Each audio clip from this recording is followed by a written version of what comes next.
Get 3 months of local news for just 99 cents a month. You'll get unlimited access to the news you need to stay engaged and connected to your community.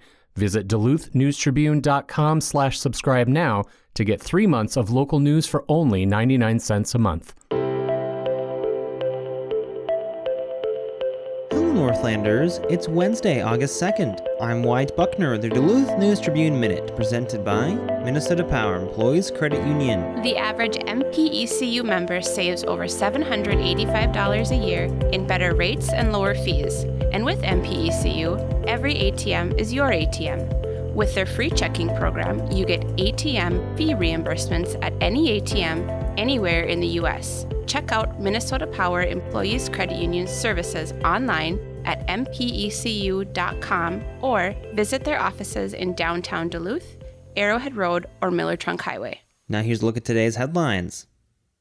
A Hermantown woman has been charged with stealing more than $100,000 from a nonprofit that raises funds for elementary school supplies, field trips, and other expenses. Trista Irene Swanson, 43, has been summoned to appear in state district court on August 21st to face 7 felony counts of theft. Swanson previously served as treasurer of the Hermantown Parent-Teacher Organization, an all-volunteer effort that supports students, teachers, and classroom initiatives in grades K through 4 at Hermantown Elementary School. She had been under investigation by the Hermantown Police Department since September, after other leaders reported that they had discovered hundreds of fraudulent transactions that had drained the organization's funds. Swanson declined comment when reached by the News Tribune. She did not have an attorney listed. The criminal complaint states that Swanson began her term as treasurer on July 23, 2019, and that the previous officer's account privileges were removed at the time. Only Swanson and PTO president Cindy Lewis had access to the funds. Lewis told police that there were 369 individual thefts and overdrafts over the 3 years. The volunteer leaders also provided police with a recorded phone call in which they confronted the treasurer. Swanson allegedly admitted she had used the funds for unauthorized personal matters but maintained that she and her husband intended to pay it back at some point. Police said there was no record of any attempt by Swanson to reimburse the account. Lewis previously reported that the organization had to temporarily stop all of its major fundraising efforts, close old bank accounts, and open new ones. She indicated Tuesday that it has been a long process to rectify the situation and rebuild the organization.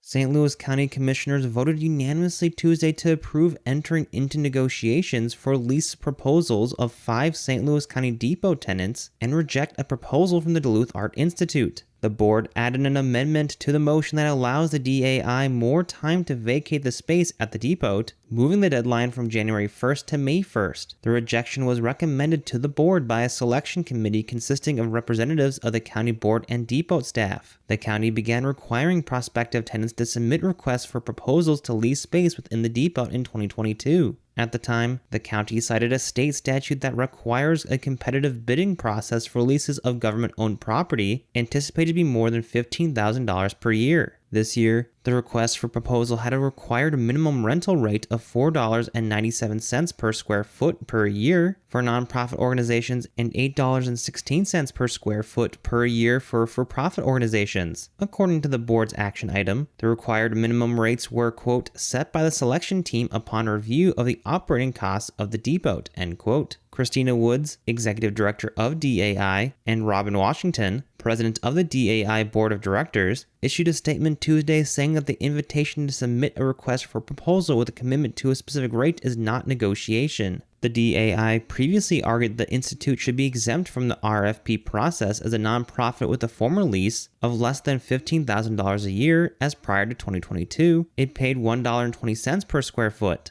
Another reason the committee rejected the proposal, according to Commissioners Ashley Grimm and Annie Harla, was the need to replace a heating, ventilation, and air conditioning system throughout the depot. The DAI sent a news release Tuesday morning stating it is in discussions with the City of Superior and the Tweed Museum as preliminary hosts for its upcoming exhibits.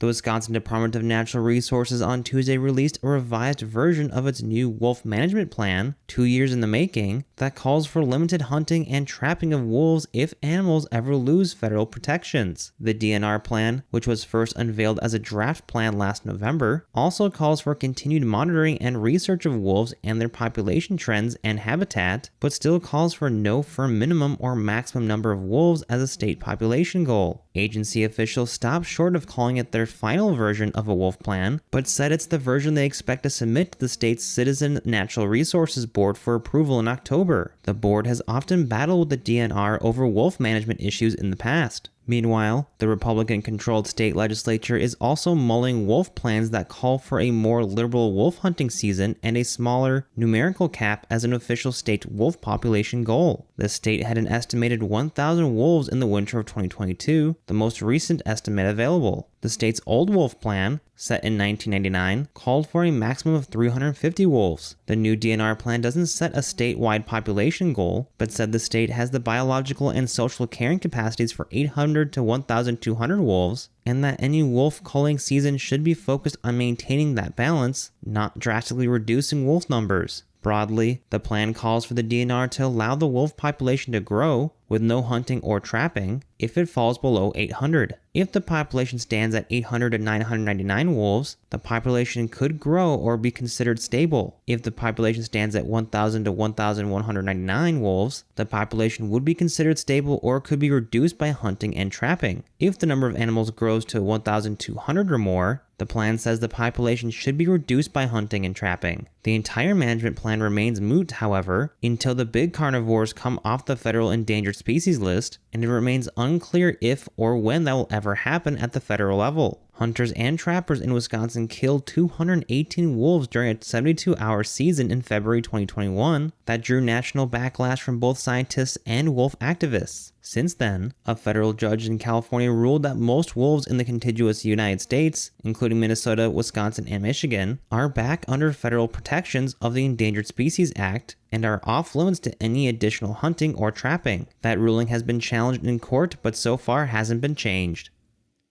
Now here's a look at your forecast, brought to you by Superior Telegram's history podcast, Archive Dive. The Duluth weather forecast for today, partly sunny skies with some scattered to widely scattered showers and thunderstorms, mostly developing late this afternoon. High temperature up in the low to mid-80s, west wind around 5 miles an hour.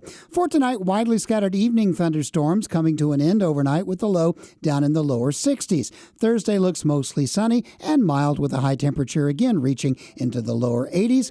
Cooler weather starting on Friday with temps only in the 70s. I'm Storm Tracker meteorologist John Wheeler. Thank you to Archive Dive for their support. The monthly history podcast, hosted by Superior Telegram reporter Maria Lockwood, dips into the archives of historic events, people, and places around Superior and Douglas County. You can find the latest episode of Archive Dive at superiortelegram.com or wherever you also get this podcast. Reporting for today's episode was done by Tom Olson, Terry Caddo, and John Myers. Thank you for listening to Duluth News Tribune Minute. Have a great day, and we'll see you back here tomorrow.